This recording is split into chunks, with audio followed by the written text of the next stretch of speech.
The harbor master for Portland Fire says this is going to be the most ships and crew that we've seen for Fleet Week in over 5 years. A massive spectacle on the Portland riverfront that draws crowds of people and brings in hundreds of sailors.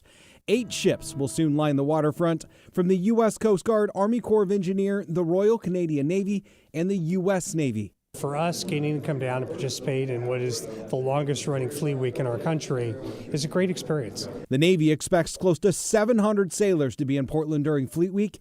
It'll bring in 2 missile-guided destroyers, a change from last year's combat ships. Tours will start on Thursday, giving the general public an up-close look at a real Navy ship. For many of us, physics is something that you experience in a classroom, in a book.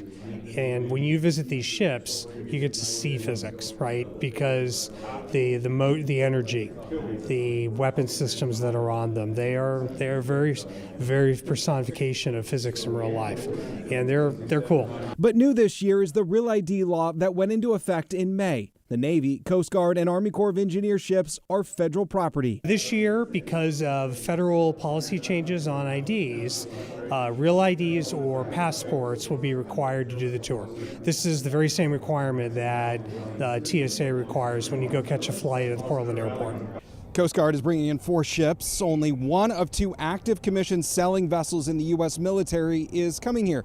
The Eagle. It's a 295-foot-long tall ship. She hasn't been in the Pacific Northwest for almost 20 years, and we're honored to have her here with us this year.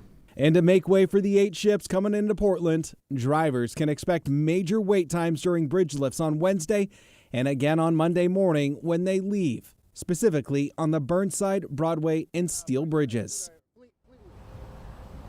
Those tours start Thursday at 10 o'clock, and just remember you got to bring that real ID or passport to get on these ships. And speaking of bridge lifts, Monday morning between the morning commute hours on the Broadway, Steel, and Burnside bridges, expect some major bridge lifts as all these ships take off and ending Fleet Week. But again, we're not talking about ending, we're talking about just beginning. So get down here and get on one of these tours. You've got a front row seat enjoying the sunshine. Devin Haskins downtown. Thanks, Devin.